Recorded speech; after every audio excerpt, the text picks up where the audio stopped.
All right, so we are Connect the recording. audio in the right way, and I'll mute myself. Okay, so exactly. Please, guys, mute yourself. We're going to get started. So, first of all, thank you, everyone, for coming tonight. This is a session number 6, I believe, of Buff on a Budget. Focus has been protein as of late because as we talk about it tonight, we're going to tie it in with the nutrition aspect. And since most of us are here for body composition, and I'm going to use Brandon, not to call him out in any way, but just to use him as a prime example of someone who said that I want to reduce my body fat percentage and build muscle, which he thinks getting to a number on the scale, all three of those can happen. Well, I'm here to teach you yes and no. Yes, you can look more physically strong, but if you want to be stronger, you need to eat more. And that means eating in accordance with your daily energy expenditure. So let's get started cooking. Those of you with dried chilies, soak them under water real quick. Then you're going to cut the top off and just empty out the seeds.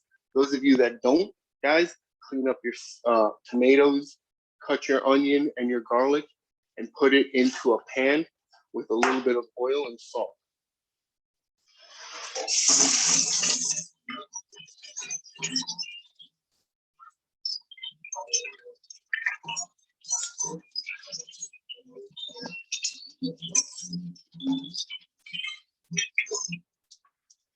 Now, I hope everyone saw in the comments, you're going to need a blending device if you're making this.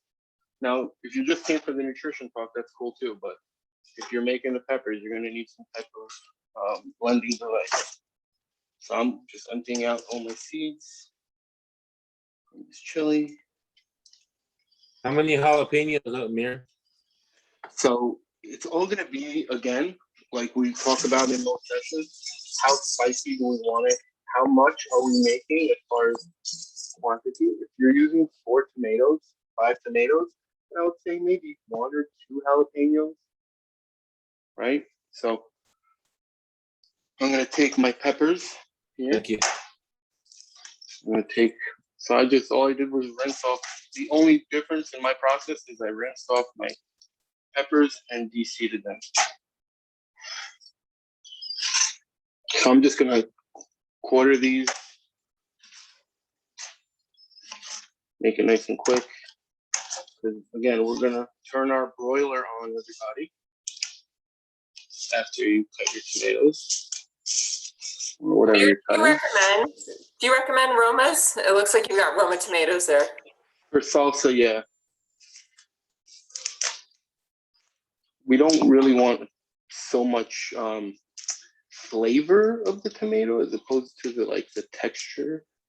You know, like you don't want like really sweet tomato, something that's gonna overpower. Okay. It's not a tomato sauce, even though it's the tomato base. You want to use a light flavored. Chop or slice tomato? I'm sorry? Did you chop or slice? I just rough. It's not even like just quarter it. So I guess. Okay. It's at the chop, technically. You could literally put stuff in with the peels, guys, if you want. It's not like a clean thing here. We're gonna blend it all up. So.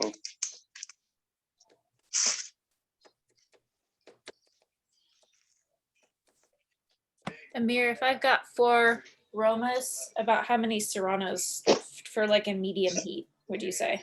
3, 2 or 3. Perfect, thank you. Because here's the deal, you can always blend one and put it back in because we always taste as we go, especially with sauces and stuff.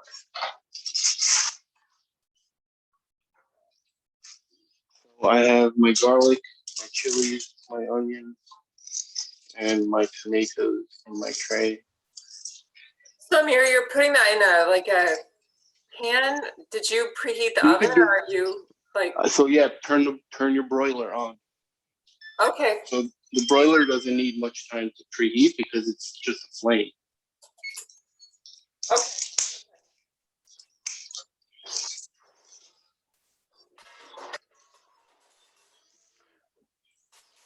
Got all my garlic.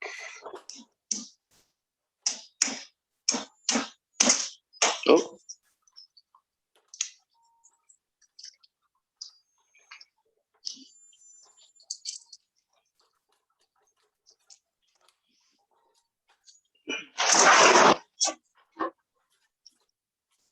So with this recipe, you can do tomatillos. You know, technically, you could do this with red peppers as well, right? Just bell peppers if you don't like any heat. You just want like a red pepper sauce. You know, that is what salsa roja is technically. It's just the Mexicans grow spicier chilies than the gringos. Here's an agricultural fact for everybody. They actually bred no heat jalapenos for the Whoa, and then for the they add the gringos. Wow, we're so white. We are so white. That is white people jalapenos. That's real white Wednesday, white people Wednesday. All right, so I have all my goodies in the tray. I want to make sure everything's nice and exposed, so nothing's like overlapping. Right.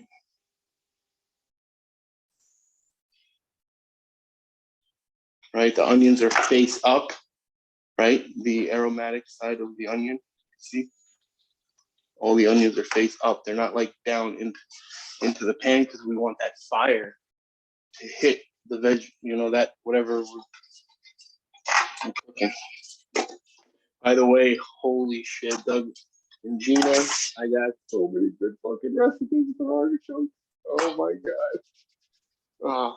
The Parmesan and cheese stuff's one that's going probably as a live tomorrow. And then I'm gonna show you guys like artichoke crisps with a lemon aioli. Amir, how much garlic are we using? Whatever your palate desires. I usually like 2, 3, 4 pieces in my salsa because I like a little more bite.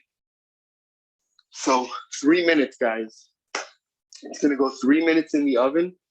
You're gonna get a pot right now. You're gonna put 1.5 inches to 2 inches max of water in that pot, and we're gonna bring it to a boil.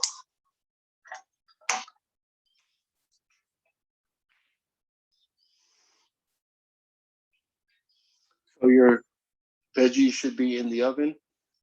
This is how we make soups also, by the way, guys. But you would roast it a little bit longer. Oil and salt. We're a little behind you on putting it in the oven. Take your time, homie. Me too. You're gonna have so much time to do because I'm gonna be talking about nutrition and all that stuff. So my stuff is cooking. Does anyone have any like dietary issues? I know at the Skinnies we have some gluten issues, but like, because I'd love to now show you guys maybe there's a meal you haven't had in a while. We could bring that to the forefront and show you how we can make that a little bit more digestible.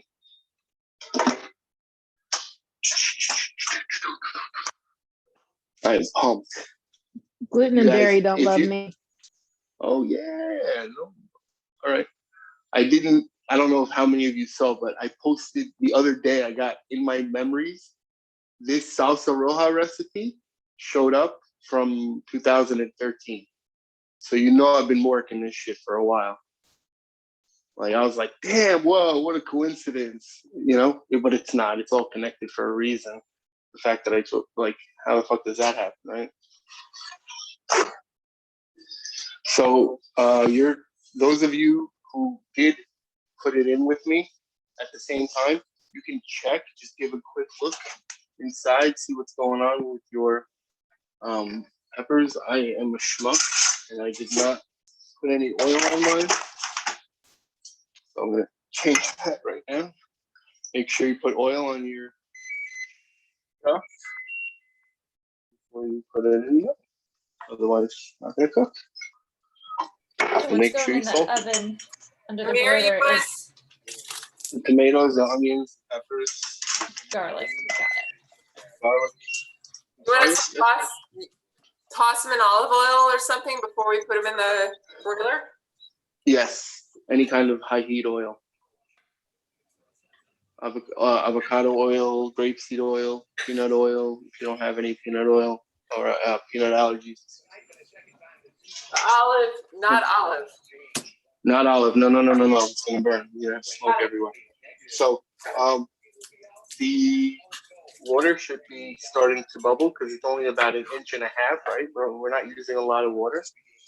What we're gonna use this water for now is to steam everything.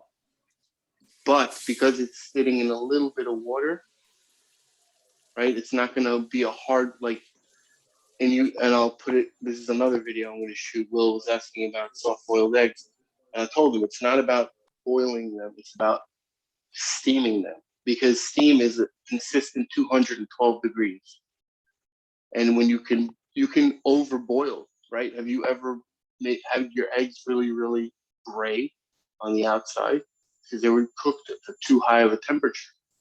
So soft boiling an egg, because it takes cooking time, you want to make sure that heat stays constant. So steaming, which is what we're going to do with the vegetables now, allows to not there's always going to be an overcook. Like if you ever overcook any vegetable, it'll be a little more tart.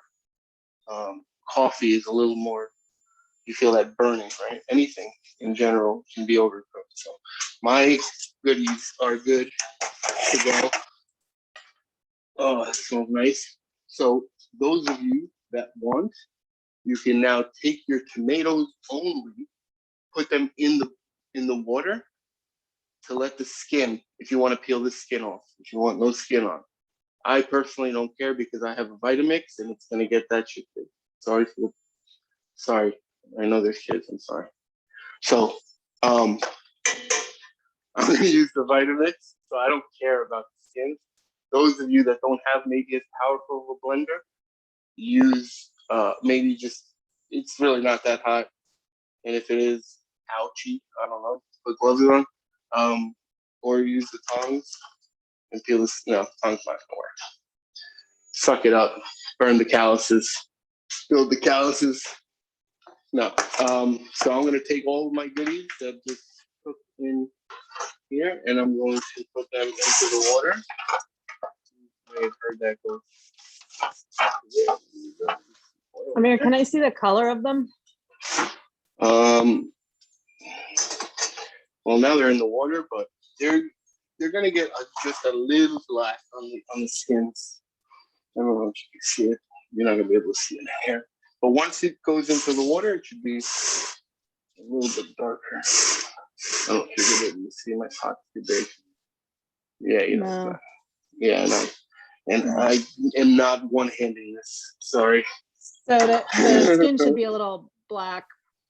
Yes, slightly Okay. back. That's why the oil is so important. Otherwise, you're not getting any coloring. So Okay. now that's going to cook for about 20 minutes, and then I'm gonna.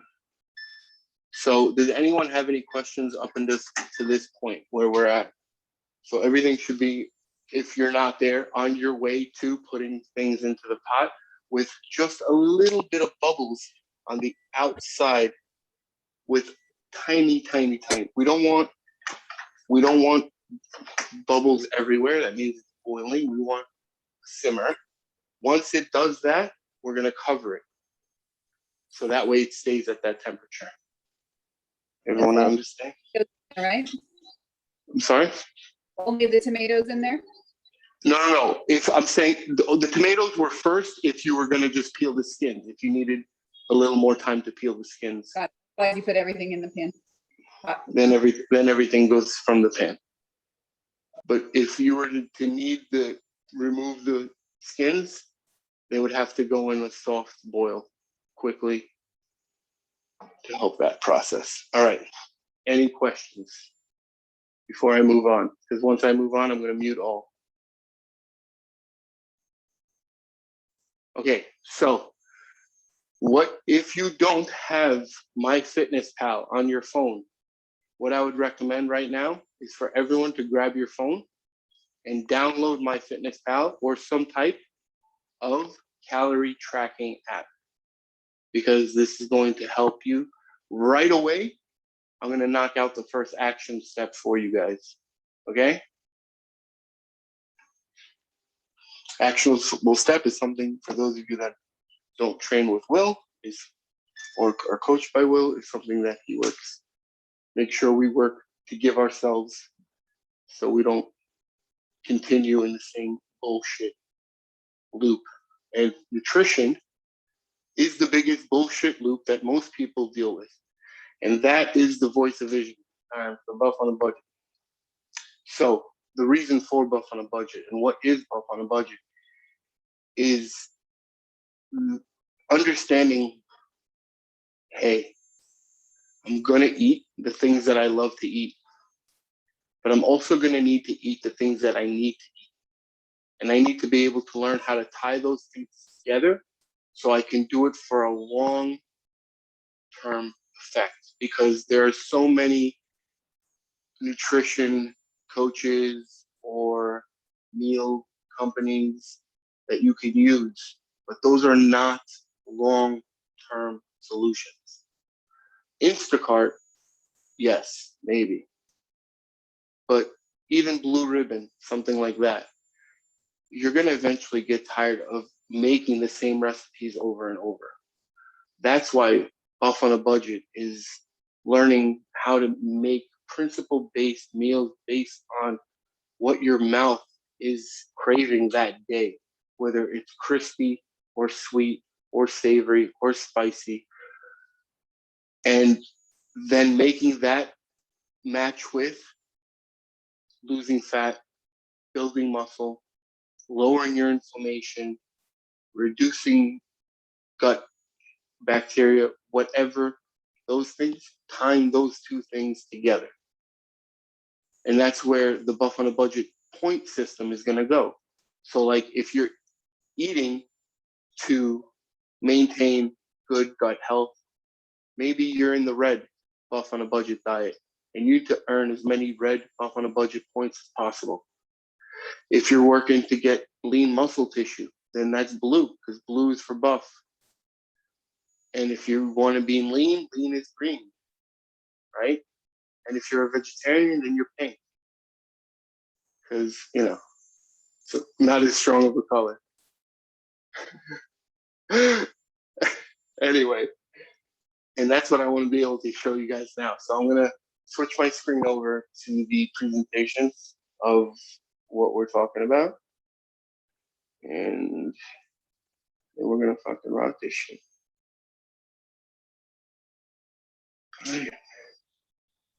You know, that makes me want to prove you wrong, Amir.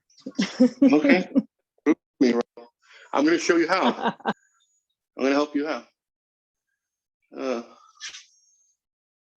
you guys see my screen? Or no? Yes. Yes. All right. Beautiful. So, Buff on a Budget. Nutrition tips to get you to your fitness goals. So, guys, proper nutrition and food prep is going to be the key to your body composition goals. You can train your ass off every single day, do all the right exercises, all the right stretches, but if your diet is not your diet, if the food you put in, the energy you bring into your body does not match the energy you are willing to put out from your body, you are never going to reach your fitness goals, or you will never be able to maintain those fitness goals, because you may be able to do something once, but as you'll see, it's all about habits and consistency if you want real long-term results in whatever you do. Relationships with your food, relationships with training, friends, anything. It comes to consistency and being open to seeing what's actually communication. We talk about it all the time in the group. It's like, hey, communication with your food.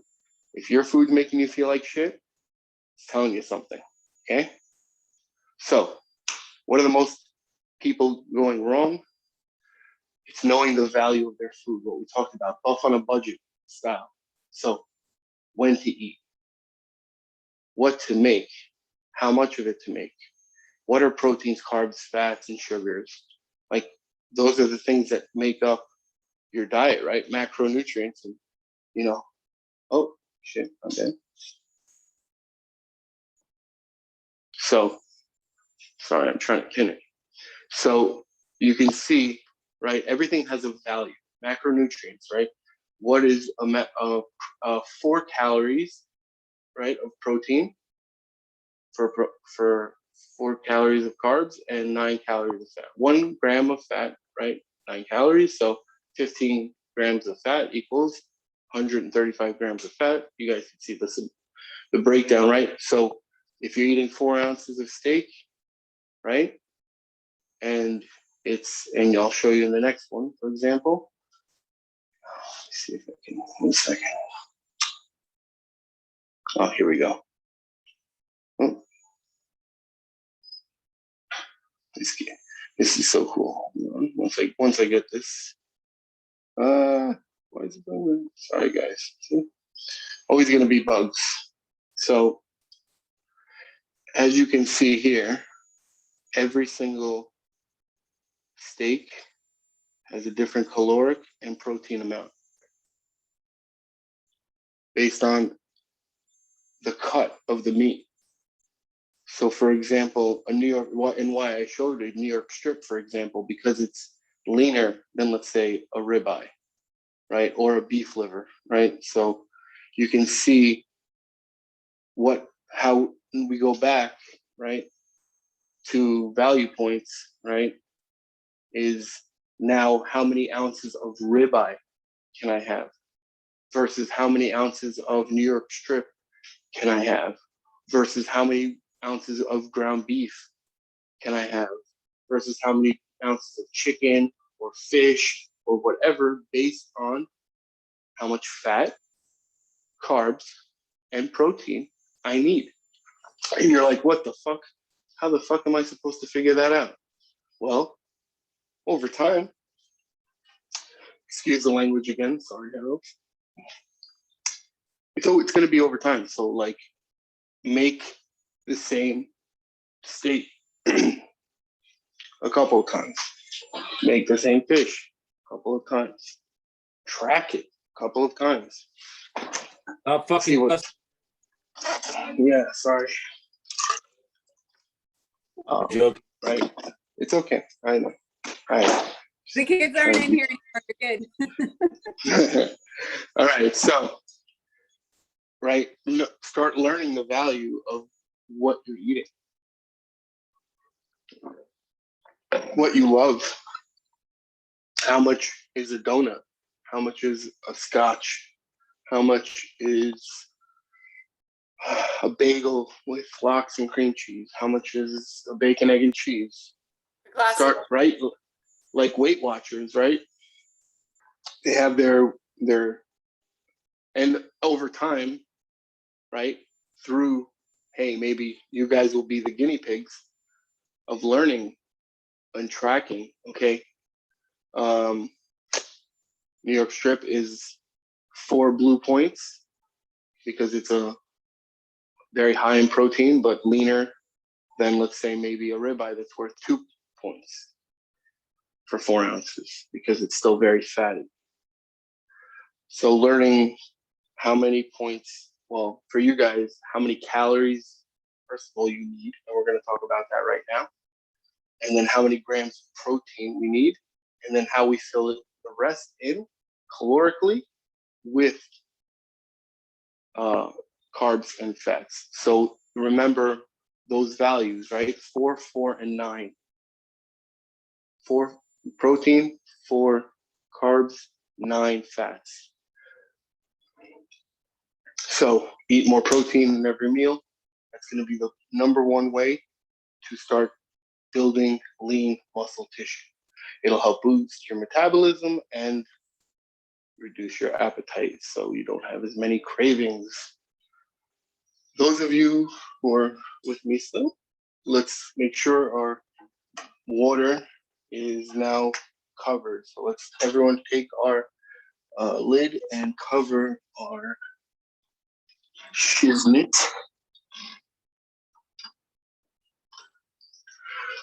Mine are just now going into the water. That's absolutely okay. How long should they do the simmery thing? Because I'm putting everything from the tray into the pan, right? Yeah, about 5 to 10 minutes. Okay.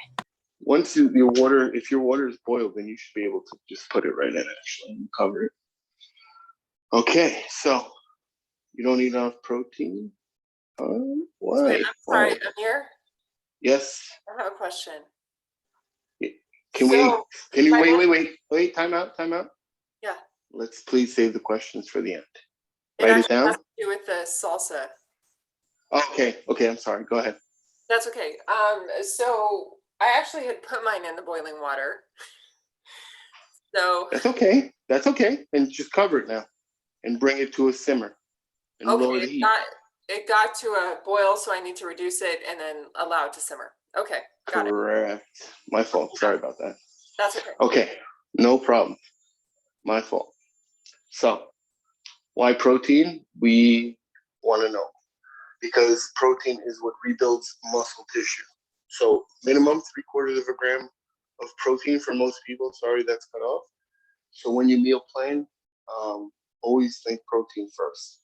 Now, Kim, you were asking me the other day, you're like, how the hell did you get to almost 2 grams of protein per meal or per gram, or 2 grams of protein per pound? That's because I'm looking to build muscle, not maintain muscle tissue. Muscle tissue, again, you just maintaining muscle tissue at 3/4 of a gram to 1 gram of muscle. And then anything above that, you're going to start to build more muscle. So those of you that, let's say, want to increase the size of your muscles, you're going to what? Increase your protein intake. And that's really the only way to do it, to be honest with you. You want to, you're going to have to lift weights and eat protein. Now, I'm going to show you guys that you can be a vegetarian and still get a very nice protein intake, and get protein from carbs as well. So you're not like, what the hell, how much protein am I going to have to eat? But you're going to have to understand, like most of us here want to change our body composition. That requires getting on your protein. So take your goal right now, everybody, take your goal body weight, whatever that is. You don't have to tell anybody. Now, that's the minimum amount of grams of protein you need to eat every single day. Whether it's with protein shakes or holistically, which is obviously the preferred way, natural food. But I'm not saying that has to be today or tomorrow. That means you have to start building up to that. So we should have all downloaded MyFitnessPal. Track where you're at today. And then let's improve on that by the end of the week. And then let's improve on that even a week down the road, and then a month down the road. And then in 2 to 3 months from now, you should be able to consume the appropriate amount of protein on a daily basis because you've built up to that. And if you're training hard, guess what? You ain't even going to feel it. You're going to be so hungry. So that is just what kind of proteins we got. Look, vegetarians first, beans, legumes. Then we got eggs, chicken, meats, fish, turkey, supplements like whey protein, casein protein, soy proteins, rice proteins, pea proteins, all those. If you got anybody wants this slide afterwards, I can happily send it to you guys. There you go, vegans. So, top 10 sources of veggie protein and where you can get your protein. 49% of spinach is protein, kale, broccoli, cauliflower. You guys get pretty high percentages compared to, let's say, eggs, only 12% of protein, chicken, 23% of protein, beef 25.8%. Don't be fooled though, because those chickens, beefs, eggs, they have a ton of other nutrients that are super necessary that you may not be able to get from those tomatoes or cucumbers, green peppers, and you're gonna have to eat a whole lot more of those. But now you can see also why I put a ton of parsley in my food. It's got high protein. So I hope that's a helpful thing for you guys. So if you do eat salads, like, hey, have a spinach salad, have a kale salad, have a cabbage. I mean, if you don't have anywhere to be that day, have cabbage. But you know, you can get protein from your salads as well. Carbohydrates, those the ones on the left are the ones I'm talking about. Those bagels. 3 types of carbs. We got fiber-rich ones, right? Fruits, vegetables, mostly fruits. Starchy, like corn, quinoa, oats. If you're gonna eat rice, make sure it's long grain rice, not short grained, or sprouted rice, right? Sprouted grain pastas as well are good. Nowadays, you can get artichoke pasta, protein pastas, bean pastas. They have so many different variations. So if you are trying to stay low carb, that is an easy way to do that. So get your pasta in. If you juice, I would highly recommend doing beets, celery. You know, I wouldn't throw any beans or stuff like that. I would throw flax seeds, chia seeds. Make sure you toast the flax seed and grind it before you're going to add it to any blend. Otherwise, it's useless. Chia, make sure you soak it in water before you put it in a smoothie. Otherwise, it's useless. So those are 2 things that maybe you didn't know, but little fun facts for you. And then stay the fuck away from the refined sugars, desserts, fruit juice, processed sodas, sports drinks. Most nutrition bars are glorified candy bars.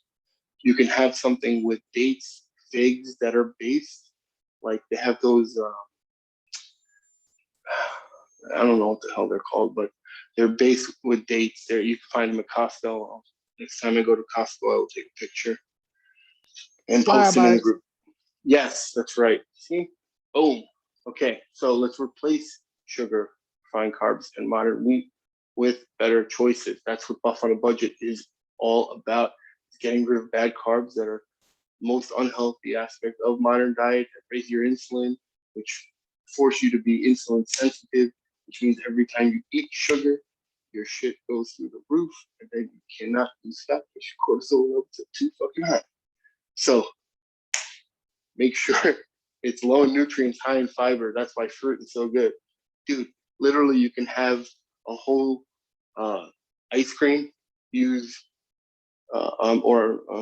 use yogurt and frozen fruits. I'll show you guys. It's one of my froyo, as Will likes to call it, because he puts protein in it. But it's just frozen froyo. So you take a regular Greek yogurt, high in fat. I like to do 5%, you do 2%. But 7 ounces of Greek yogurt, a bag of frozen fruit. So I do mango. It's really good. And then you could do obviously anything you want, strawberries, mangoes, whatever. But just put that in a blender and froyo right there. It's really fucking good. Oh, our sauce está listo. So I'm gonna turn my fire off.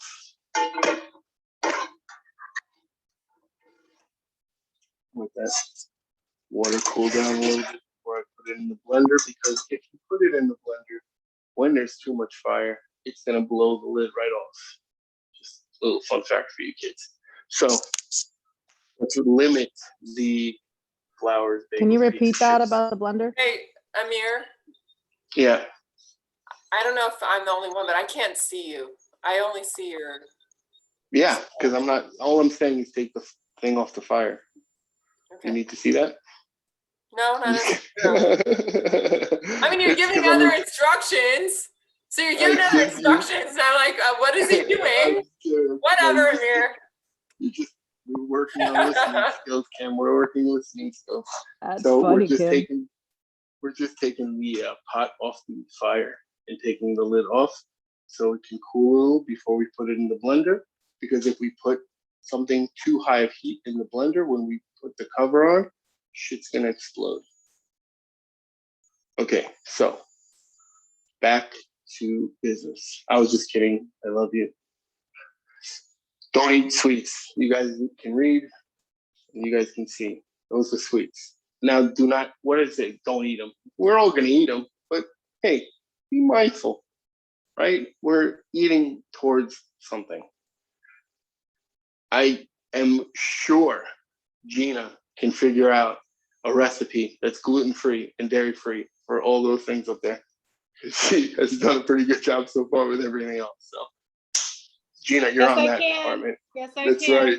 You see, so that's the beauty of we can all learn from each other, and that's why it's like, hey, tell me what you have, because then someone like Gina or myself or anybody who has any knowledge on whatever your question's about can chime in.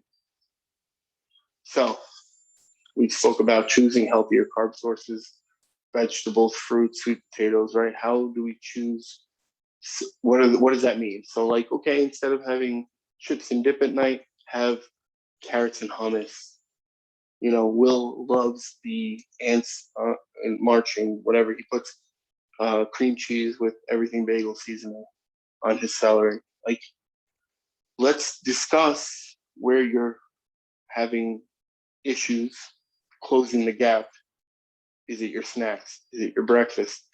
Is it your midday snack? Is it your afternoon snack? Is it post dinner and you need something sweet? Because, guys, there's an answer for all that. I don't even need to have it. Google has it. So healthy options, wild rice and quinoa are cool by me. A lot of people say rice is no good for you. That's because they don't know. Variety is always better for you, right? It's just, giving you guys an idea that I do care about your gut health and things of that nature. We want to focus on alkaline rich foods like celery, cucumbers, right? So dipping hummus with cucumbers, celery, like I was saying, peppers, that's always a good one. Because we need to have some balance in our lives. So, if you're going to sip on a whiskey, throw a celery stick in there, chew on it. Miss Gold, sorry. Learn to love healthy fats. Forget about that old eating fat makes you fat, right? So fat is we'll talk about carbs right now, right? Fats versus rice, pasta, things of that nature. When people say I'm on a low carb diet, that means they're on a low energy diet, okay? Carbs are what we call fast digesting glycogen versus carbs are fast burning energy. Carbs and fats are slow burning. Sorry. Sleep deprivation will fuck you up. So when you see people, let's say on keto, their main energy source is fat. That means they're running on a smart car. They're not going too fast, but they're able to sustain their energy a long time. So for example, tomorrow, I'm going to eat a lot of fats, or my body's going to want a lot of fats because I'm sleep deprived, right? That's going to help my brain function better. That's why fish oil is very good for brain cognitive help, right?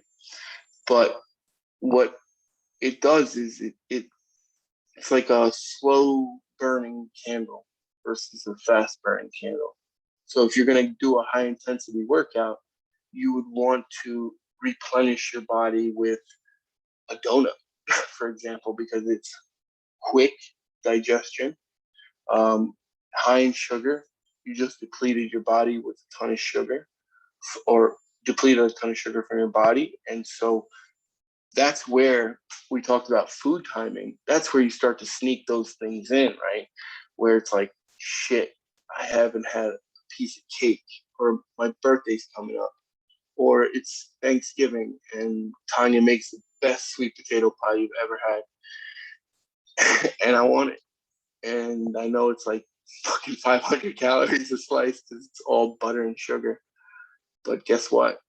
If I kick my ass a little bit with a barbell workout or some sprints, then that's going to be refuel for my body, right? What I was talking about, like The Rock and his cheat meals, right? Brandon, we laughed about it the other day. It's like, that's refuel, bro. If you train, like, most of you have trained with Will. It's like, if you haven't, that's okay. But most of us who have know, like, shit, you're going to need sugar and fats and carbs and protein and everything after a session, because you feel that, right? You feel it throughout your body. So it's learning, like, okay, if I go into a workout like that, let's say if I have a peanut butter and jelly sandwich, not saying have a peanut butter and jelly sandwich because it'll come up on you. I know. I had them across the bowl one time. But if you know that you're going to be training with Will, let's say in the morning, Brandon, then the night before, have yourself a nice pasta dish with meat sauce or chicken, right? And I'll talk about why meat sauce, right, or chicken versus, let's say,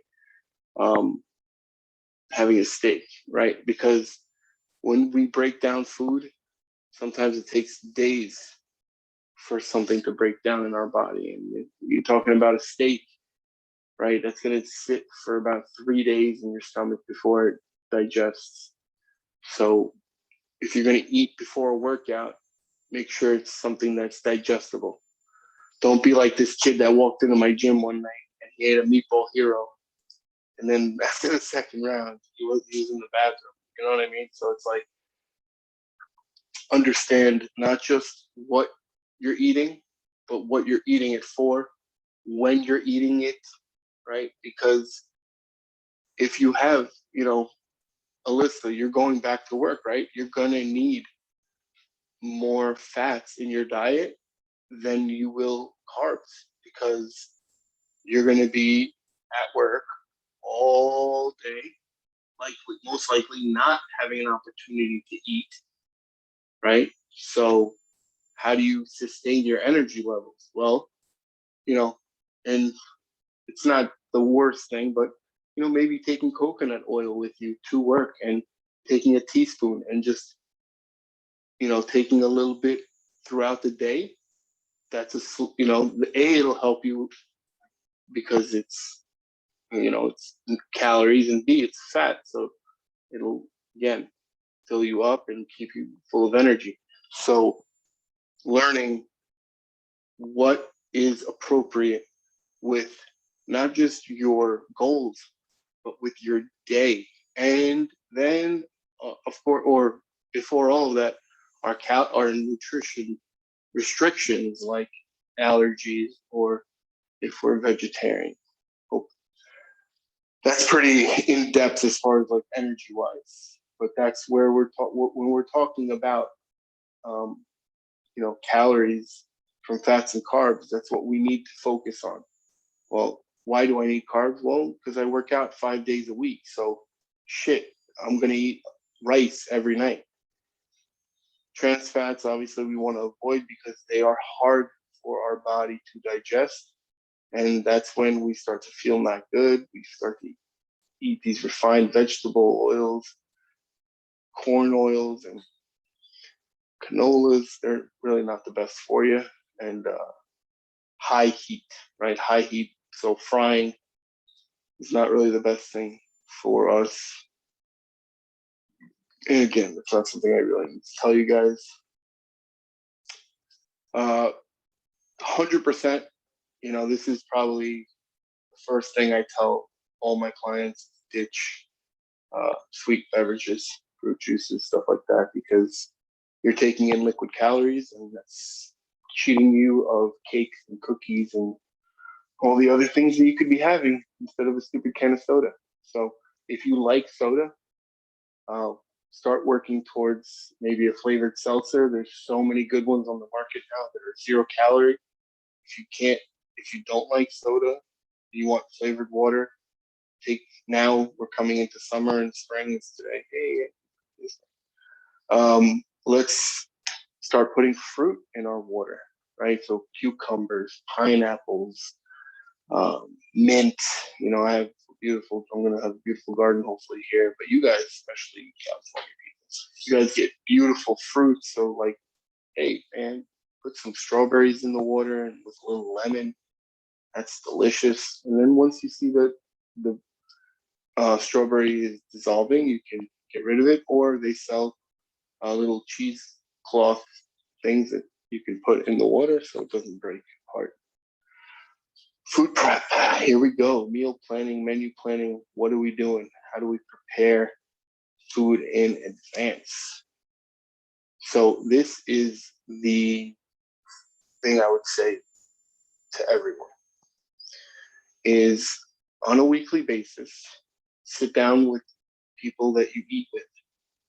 And if you don't eat with your family, that's okay. But if you do, make them a part of this and sit down on a weekly basis and write, okay, well, let's say maybe before you're going to go grocery shopping, say, all right, what do you guys want for dinner? You can choose fish one night, meat one night, chicken, or meat 2 nights, chicken 2 nights, or you could do Taco Tuesday, make it themed. You could do meatless Mondays. You can do meat-filled Mondays. You can do, if you're going to do fish, I would say always do it in the beginning of the week. Or if you're doing, let's say, you get something fresh caught, I would say do it that night and then push whatever meal you prepped to the next night. But sit down, say, hey, I have this, and this. Let's say ground turkey, chicken breast, chicken thighs, and New York strip steak. Okay, well, what do you guys want? Okay, we want tacos. Okay, do you want steak tacos or do you want chicken tacos? Okay, cool. We want chicken tacos. Great. So now we know we're making chicken tacos with the chicken, and anything that's left over can be put on a salad or as quesadillas or stuffed in a potato or a squash. So you cut the squash or potato in half, roast it, take a fork, mash it in, and then fill it as if you were making taco, right? That's a nice one. That's nice during winter here. Obviously, some of you don't have winter. You're going to take steak. Okay, how do you want the steak? Do you want the whole steak, guys? Do you want kebabs, right? We say kebabs because we do kebabs. Do you want fajitas? Do you want, give 3 or 4 protein choices that everyone can agree on. And then from those protein choices, what are you going to do with them? And then boom, that's how you menu plan. Well, every week, 5, let's say 6 times a week, do that, right? Because if you do 6, most likely you're going to have some leftovers. You don't want to have leftovers too many times because that shit gets old. But make it easy. So like if you're doing, chicken grilled, the next night, use that same chicken. Or 2 nights later, use that chicken in a salad or stuffed in a roll. Put it on a sandwich for them as kids, or have it on a salad for yourself, or like I said, in a sweet potato, or shred it up. Get creative. Put some marinara sauce on it and throw it in with some chickpea pasta. Boom, money. Throw a little bit of cheese on there. You got fats, proteins, carbs. Right? So, and that's what the Buff on a Budget sessions are, is that you guys are going to learn more ways to get creative with your food, right? That's why we want to create communication into what it is we love to eat. So I can show you how to improve it. Food journaling. Why should I be doing it? Because I have goals. I want to show what's working. Am I eating too much ribeye? Should I cut to New York strip steak? Should I cut to filet mignon? Filet mignon, for those of you that don't eat steak, is going to be the leanest of steaks from between that, the ribeye, the New York strip, or the porterhouse, which are the most popular cuts of steak, right? And when I'm making lamb, do I do fat on or fat off, like things like that. Because if you're starting, and that's why tracking is important, whether it's your weight or your calories, is like if things are not going in the direction, and which is also again why we don't change everything overnight. We do one thing at a time. So, this week I'm gonna make only or 3 times a week I'll have the chicken, or I'll have, let's say, chicken and fish, but I'm gonna measure it out every single session, every single meal. I'm gonna measure out for a day, 2 days, 3 days, a week, and see how much am I actually eating? Am I not eating enough? Do I feel tired? For anyone that wants, and again, I'll talk about this afterwards. I'll send you what's like what I have is called a biofeedback report. So we're not looking just at the scale, we're looking at energy, sleep, libido, appetite, like mood, right? These are all important markers for us to pay attention to when we are introducing or removing things from our diet. Meal prep. Why meal prep so important? Because in regards to our fitness goals, it teaches us consistency, learning how to plan and execute our goals, right? It's a small way for you to see how you can achieve the same process in the kitchen and in the gym. Because if you learn to make one meal 3 times a week, what's stopping you from going and working out 3 times a week? Same thing. It's habit-based learning. Anything we do, we need to learn how to do it over time. So food prep, learning how to food prep the things we want, more importantly, gives us a sense of confidence and good feeling. Like, hey, I really enjoy like this salsa roja that I made tonight, and I really loved it, and it now allows you to connect with your food. So easiest way to meal prep, like we talked about, create that menu, then figure out how many ounces of protein you need per meal, make a shopping list. So if I eat 8 ounces of chicken, that means I need at least 1 pound of chicken, because I'm gonna most likely eat it twice, right? So 8 ounces times 2, 16 ounces, 1 pound. That's just for me. I'm not talking about Tanya, obviously. She would always be included. So step 3, always buy extra, because when you first start prepping meals, you may not realize how little you've actually been eating. So step 4, cook and prepare your meals for the next days. So if you have a busy schedule, do 3 days ahead. Like if you don't have a busy schedule, shit, you have the privilege of going to the supermarket every day and getting fresh produce, do that. I recommend doing that, but make sure it's part of your schedule. Step 5, how many containers to portion out? So that way there's no excuses. The meals are ready for you to grab and go. Again, that means only the meals you need to grab and go. Otherwise, put it in accordingly as you like. But if you feel like it'll be easier for you to put the whole meal in one container, do that. It's okay. It will all taste the same in the end. So step 6, once we've learned how to meal prep and what we're meal prepping, guys, we have to figure out when are we eating those meals, because that's going to help you balance your energy in regards to post-workout, pre-workout, rest days, if you're not feeling good, and then what vitamins and supplements do we take, right? Multivitamins, fish oils, green drinks, protein powders, all these things that we hear, branched chain amino acids. One thing I like to always make sure, fish oil, anti-inflammatory, good for regenerating cell membrane. So our body is made of tissue. Tissue is made of cells. every cell has a cell membrane. As we destroy our bodies with working out, with anxiety and stress, and picking up our kids and making them try to fall asleep and rocking them, we are breaking cells down in our body. Fish oil, krill oil, help regenerate the cell membrane, which then gives the cell a longer lifespan. Hence why it's so good for your brain, because the cells in your brain are very important. So they encourage to have a lot of fish oil for the healthy fats, and therefore it helps keep things healthy.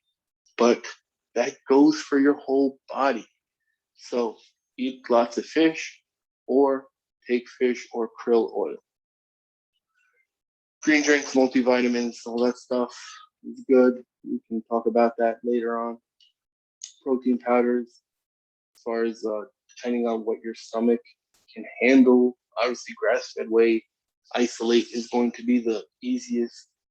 Some people cannot take that stuff.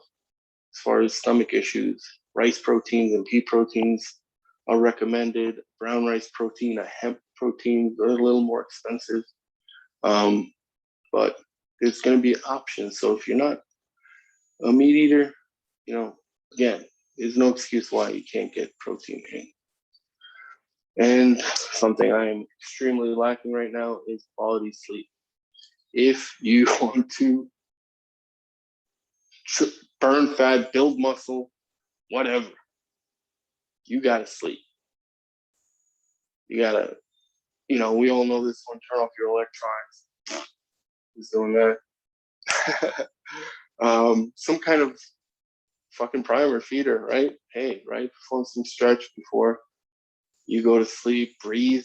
I've been doing a lot more breathing now that I'm like laying there waiting for Jack to fall asleep. So instead of stressing out, I'll do breathing work and I'll, practice that. So instead of stressed out, I practice breathing. Get a routine of waking up, going to bed around the same time. Obviously, if you travel for work, I know some of you do. You don't have the choice. If you have a kids in bed, sometimes they don't want to go to sleep the same night same time every night. So that's going to be always going to deter your sleep. But 6 to 8 hours is what we're looking for, and quality sleep always going to improve our recovery.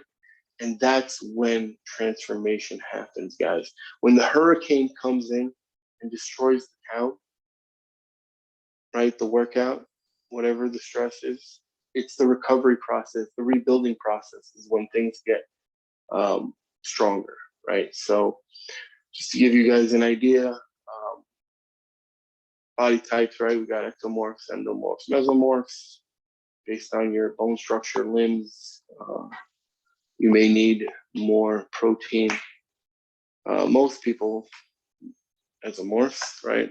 Athletic body, think athlete, right? Good amount of carbs, see, high carbs, and a fair amount of protein, fair amount of fats. Focus. This is the number one thing I can tell you. Focus on your goal. Focus on a short-term goal. What it is you're gonna really, are you gonna meal prep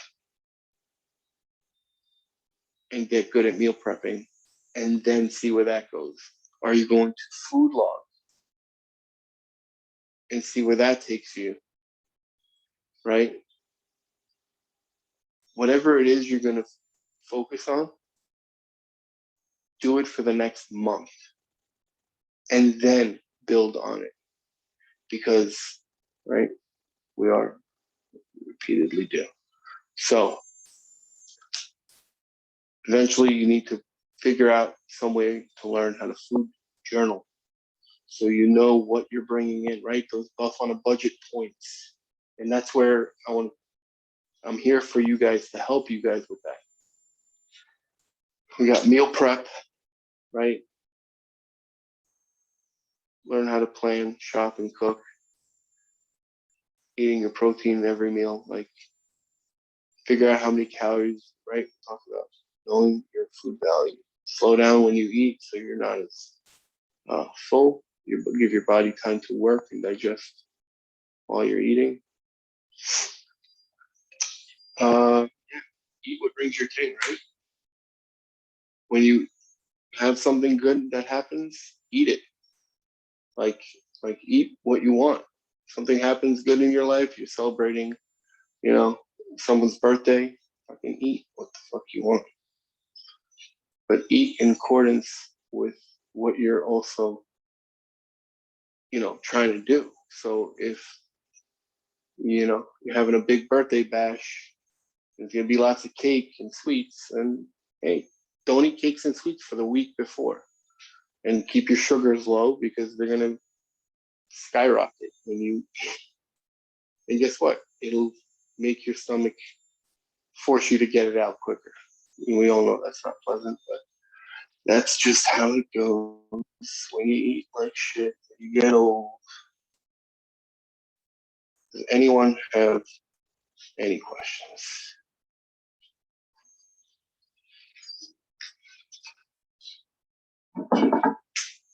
Open forum. Yes, no? You guys, we should be able to all see each other. So if we're to, like, we go into MyFitnessPal, for example, Yeah. and we decide, okay, so my goal weight is, let's say it's 155. Okay. And I want to consume 155 grams of protein, right? Mm-hmm. So then Calorie-wise, we're going to need to multiply that by about 10 to 12. And that's where you are calorie-wise.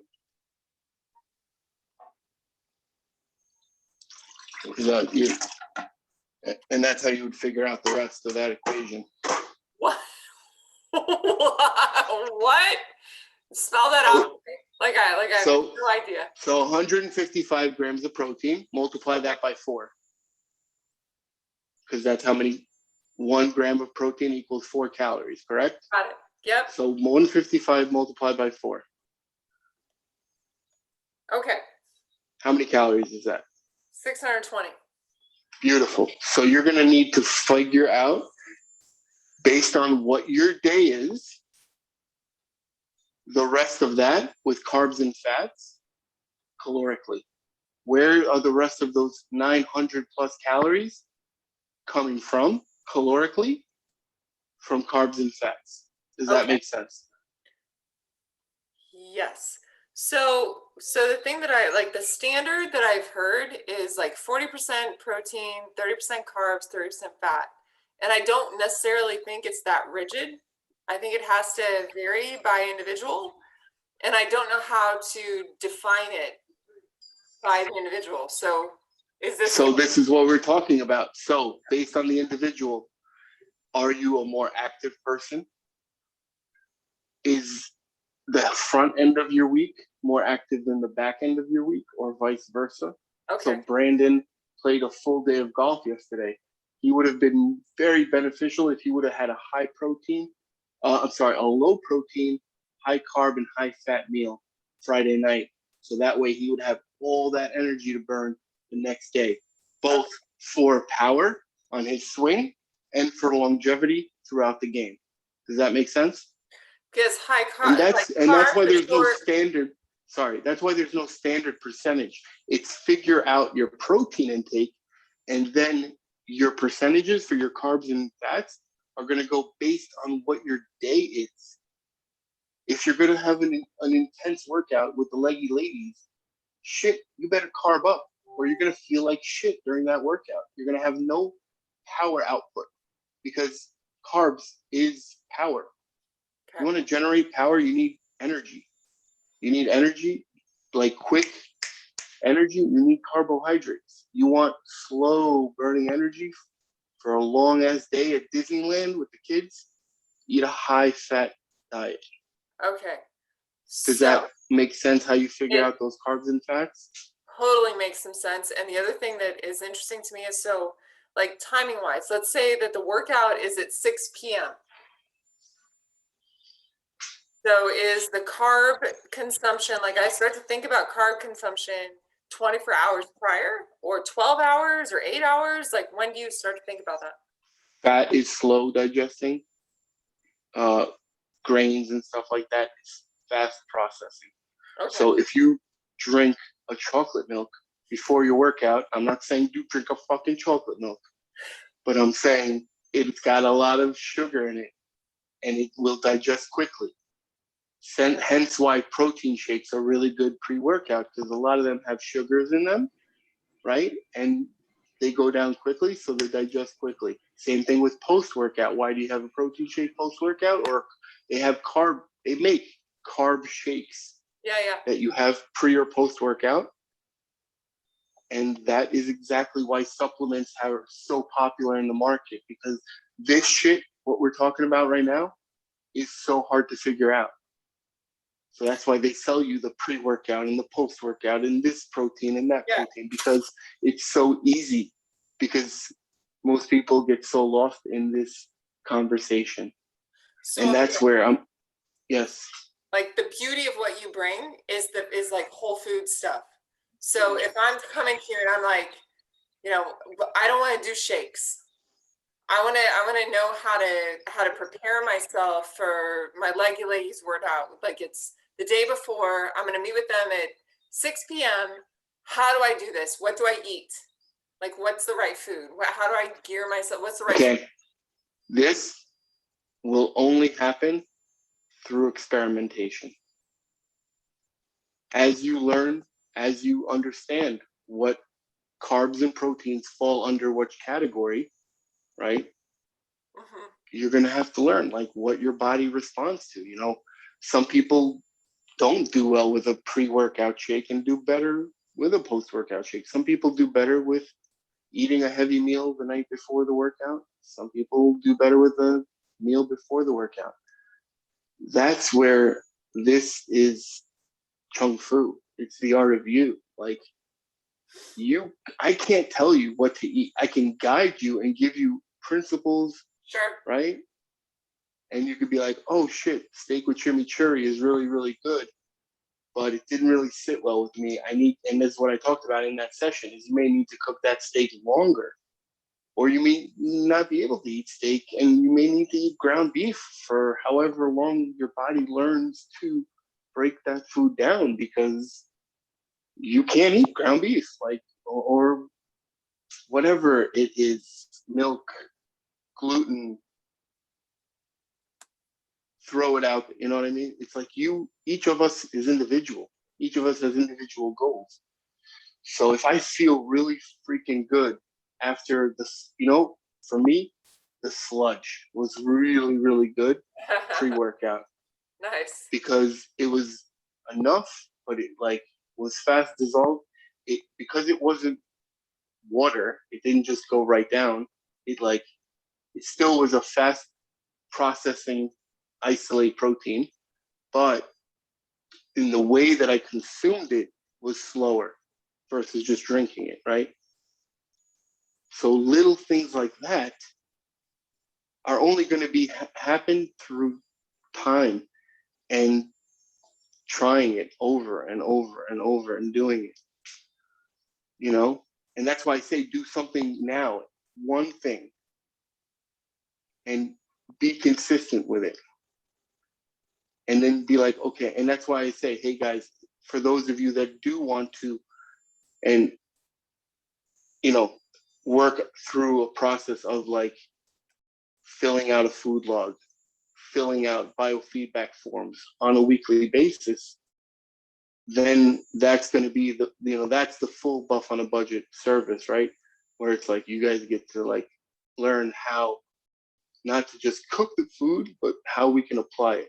And that's where I'll coach it inside the group so everyone can see it, but we're still going to have those more intimate conversations so that way we can, better help you. Any other questions?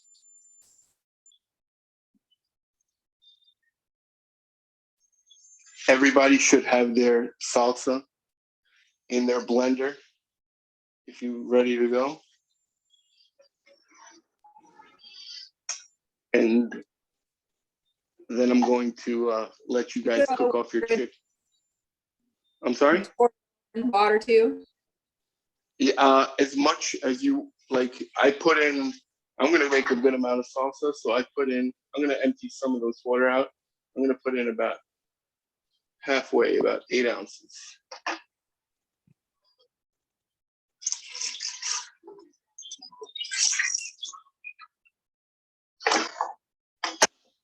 All right. Amir, so do you save that water to do something else with it since it's so seasoned and all that kind of thing? You can steam vegetables with it if you want. Okay.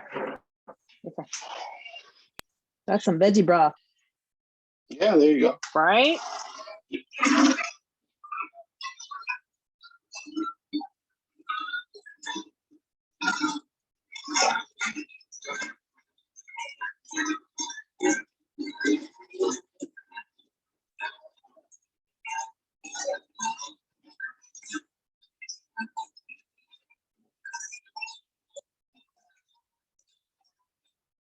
So 1 minute, it should be ready. You're gonna take a teaspoon.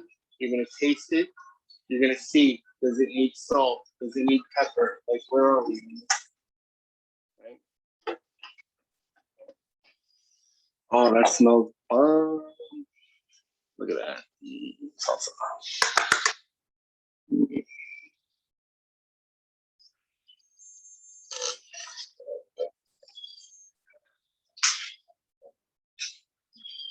It's probably gonna need salt.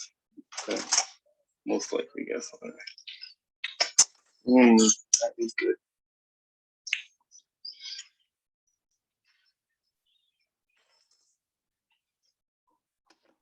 Amir, what did you just put in there? Salt.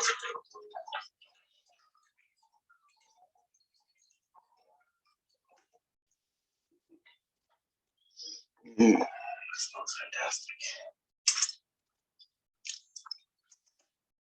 Yep.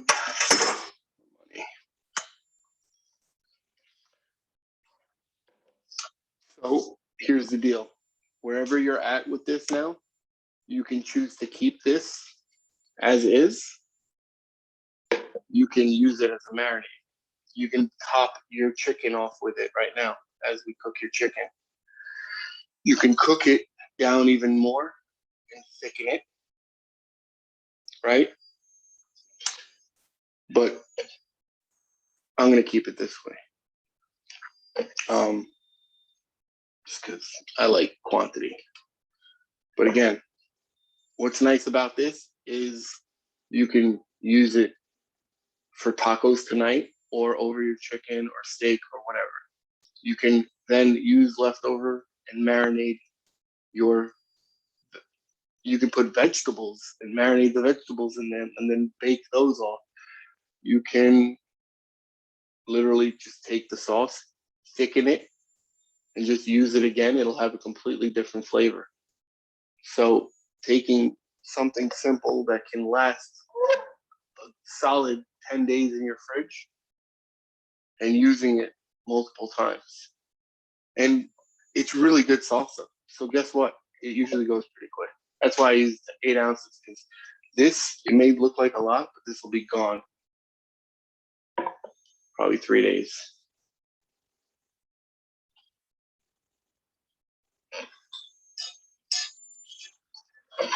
Here, I'll show you. See those? You can't see consistency. You could see like the charring of the tomatoes, chilies in there. I'm so pale. I think my onion was massive in comparison to the tomatoes. So what I would do is maybe you could add another, roast off a couple of tomatoes.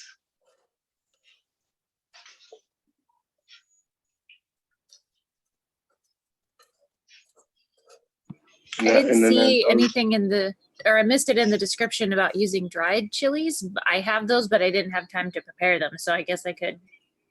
So first of all, you don't have to do the dried chilies. You could have used just the regular ones and thrown them into the blender with everything else. But if you do have one that's dry, you just rinse it real quick, open it up, take the seeds out, and then do the same thing. Put it in the water, let it cook in the water, and then that's it. Straight, use that water and that chili in the blender. Awesome.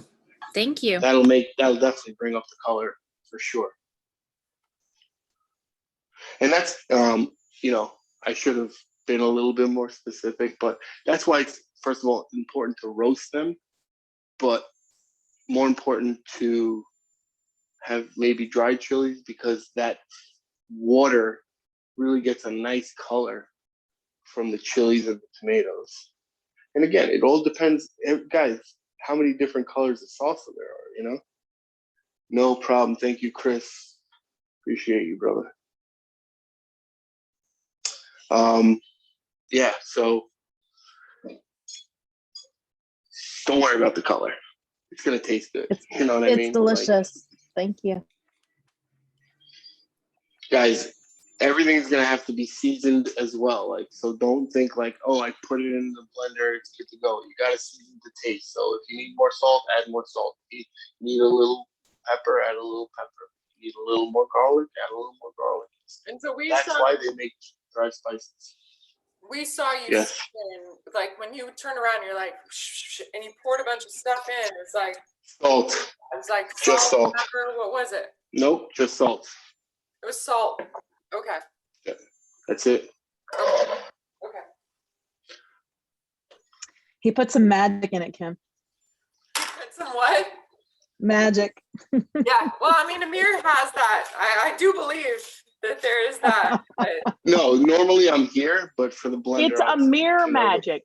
A The mere mere magic. magic. Yeah.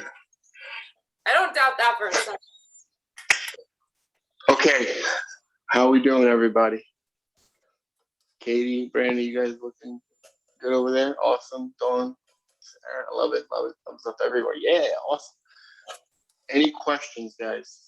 Nutrition questions. I love this. Sure. It's awesome. Salsa questions. Not yet. I'm sure nutrition questions will arise later. No problem. Guys. Okay, here's my Yes. it's just what would be helpful for me is I only have olive oil in my house, and I think you've said over all these sessions there's some other type of oil you need to have handy when you broil something. So if you could include Avocado? that in the ingredients. Yes. Yeah, I don't have that in my house, and when I went shopping I didn't pick that up, and I went shopping right before the session today. So if you can include All that right. next time for me, that would be so helpful. No sweat. I can definitely do that. Thank you. That's awesome. I do have a Guys, question, if you're Amir. gonna- Do you want us to tag you? Yeah, so I was just gonna say, so if you guys want, post your salsas, guys, not just, hey, I made salsa. Let's, most of you have been sharing how you're using it. That's awesome. That's what I want, because when I do put Buff on a Budget out there, like, I have a recipe book, which I didn't share the recipes. My fault. I need to do that again. I'm gonna put it up fucking right now. But once we start working those recipes, I want you guys, because like that's what we talked, like Kim. That's what it is. It's about you, right? Each meal has to be where you're at and where you want to be. So if you're not eating enough protein, or you're eating too much sauce, or fried chicken versus grilled chicken with your buffalo salad, right? Like little things like that. Okay. That Once you all of a pack sudden, up, hey, pack up your lunch. 150 Pack up extra some calories snacks. or Since 100 you go calories right from saves yourself. school to And now traffic. you can have a glass of And they wine, haven't sent your schedule yet. I've been watching. or Huh? have a piece Yeah. of cheesecake or whatever it is, because you saved on the breaded chicken versus the grilled chicken, right? So just giving yourself more options to play within that percentage of carbs and fats. Yes. Because for most of us, we're looking to build lean muscle. And to do that, we need to put our focus on protein. If you're looking to build more muscle, more protein, 1.2, 1.5 grams per pound, till eventually 2 grams per pound. If you like, So Brandon or Will, yes. yes, and I totally get that. So previously, I would say months ago, back when I went to Indiana, and I had that. I actually did have a live with Gina and Christian, and we talked about like all the goals and everything. I had set on my FitnessPal like this crazy calorie amount that I didn't realize that I was doing. It was like 2,300 calories. I thought that was like normal because I was trying to put on muscle. So I had no sense of what was real. Like I had no sense of what was an ideal amount and what was realistic, if that makes sense. Yes, and so that's what my FitnessPal does if you don't know what your goals are. Exactly. Like it doesn't know how, first of all, to manage your energy. That's why I don't say, hey, look into my FitnessPal, let's look at this percentage and this. No, focus on protein, right? Focus, Danielson. Focus. So Protein. How only many focus grams of on protein and then build out from there. Really? Okay. Because you're looking to build lean muscle. If you're looking to build lean muscle, you need protein. It's simple. It's simple, but it's not, because then we have to figure out everything around it, what kinds of proteins. But start with that. Start with focusing on getting your protein goal. 155 grams of protein every day. How can I get there? I'm only hitting 120 now. Cool.